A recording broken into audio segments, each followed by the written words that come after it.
വാർത്തകളിലേക്ക്. ഫുഡ് ഫെസ്റ്റിവലിലൂടെ സമാഹരിച്ച തുക കൊണ്ട് നിർധന കുടുംബത്തിന് വീട് നിർമ്മിച്ചു നൽകിയ സന്തോഷത്തിലാണ് നെയ്യാറ്റിൻകരയിലെ ഒരു കൂട്ടം വിദ്യാർത്ഥികളും അധ്യാപകരും. ഫാത്തിമ പബ്ലിക് സ്കൂൾ PTA നേതൃത്വത്തിലാണ് ഇങ്ങനെ ഒരു വീട് ഒരുക്കിയത്. സ്കൂളിലെ ഡ്രൈവർ 5 സെന്റ് സ്ഥലം സൗജന്യമായി വിട്ടു നൽകിയതും അവർക്ക് കാര്യങ്ങൾ എളുപ്പമാക്കി. 2007 ഫാത്തിമ പബ്ലിക് സ്കൂളിലെ PTA എഡ്യൂക്കേഷണൽ ചാരിറ്റബിൾ ട്രസ്റ്റും ചേർന്ന് ഇത്തരം സന്നദ്ധ പ്രവർത്തനങ്ങൾക്ക് തുടക്കം കുറിച്ചത്. ഫുഡ് ഫെസ്റ്റിലൂടെ സമാഹരിച്ച തുക കൊണ്ട് ജമീല എന്ന നിർധനയ്ക്ക് കിടപ്പാടം ഒരുക്കി നൽകുകയായിരുന്നു ലക്ഷ്യം. 2015 ഇത്. തുടർന്നുള്ള വർഷങ്ങളിൽ സമാഹരിച്ച തുകകൾ കൊണ്ട് 200-ൽ പരം ക്യാൻസർ ഡയാലിസിസ് രോഗികൾക്ക് PTA ചികിത്സാ സഹായങ്ങളും നൽകി.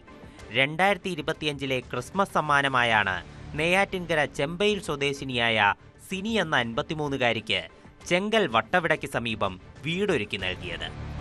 ഒരു ലേഡി നിന്നാണ് ഈ അസുഖക്കാരായ 2 പേരെയും നോക്കി ആ ഫാമിലി മുന്നോട്ട് ഓടുന്നത്. അപ്പോൾ ഞങ്ങൾക്കത് മനസ്സിലായി. പ്ലസ് ഞങ്ങൾ വാർഡ് മെമ്പറിനോടൊക്കെ അന്ന് അന്വേഷിച്ചപ്പോഴത്തേനും ഷീ ഈസ് മോസ്റ്റ് ഡിസേർവിങ് എന്നുള്ളതും മനസ്സിലായി. പിന്നെ ഞങ്ങളുടെ പാരൻസ് തന്നെ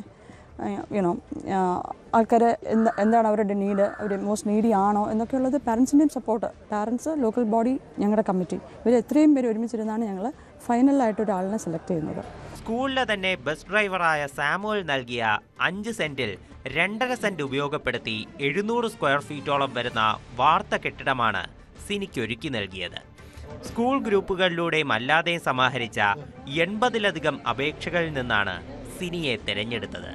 16 വർഷത്തിലധികമായി വാടക വീട്ടിൽ കഴിഞ്ഞിരുന്ന സിനി വീട്ടുജോലി ചെയ്താണ് കിഡ്നി രോഗവും തളർവാദവും പിടിപെട്ട ഭർത്താവ് വേണുവിനെയും 89 വയസ്സുള്ള രോഗബാധിതനായ അച്ഛൻ രാമചന്ദ്രനെയും 10ാം ക്ലാസ്സുകാരിയായ മകൾ ശ്രീദുർഗയും പോറ്റിയിരുന്നത്. ഈ വീട് തരാൻ പ്രേരിപ്പിച്ച school management, students, Shijin, Rijoy, എനിക്ക് എത്ര നന്ദി പറഞ്ഞാലും തലമുറയോളം ഞങ്ങൾ മറക്കുകയില്ല. അങ്ങനെയാണ് എനിക്ക് തോന്നുന്നത് അഭിമാനപൂർവ്വമായ ഒരു ദിവസം. ഇത്രയും ആൾക്കാർ വന്ന് ഇവിടെ, വളരെ നല്ല ആൾക്കാർ, എല്ലാവർക്കും വളരെ നല്ല സന്തോഷം, നന്ദി തോന്നുന്നു.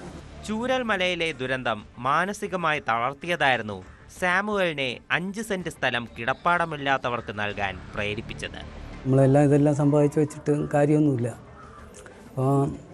അപ്പോൾ നമ്മളെ വകയായിട്ടായാലും നഷ്ടപ്പെട്ടു പോയാൽ നമ്മൾ നാളെ ഉണ്ടാക്കി വെച്ചിട്ട് എന്ത് പ്രയോജനം? അപ്പോൾ അങ്ങനെ ഇരുന്ന് ഒരു പാവപ്പെട്ട ഒരു ആൾക്ക് എന്നാലുള്ള ഒരു സഹായം ചെയ്യാമെന്ന് വിചാരിച്ചു. ഒരു 5 സെന്റ് സ്ഥലം കൊടുത്താൽ ഒരാൾക്കൊരു ജീവിതം കിട്ടുമല്ലോ. സിനിക്ക് വീടൊരുക്കിയ ശേഷം അവശേഷിക്കുന്ന 2.5 സെന്റ് സ്ഥലത്തിൽ അർഹമായ മറ്റൊരാൾക്ക് കിടപ്പാടം തയ്യാറാക്കാനുള്ള ശ്രമത്തിലാണ് ഫാത്തിമ പബ്ലിക് സ്കൂളിലെ PTA. ന്യൂസ് 18 തിരുവനന്തപുരം. 9 മണി വാർത്ത.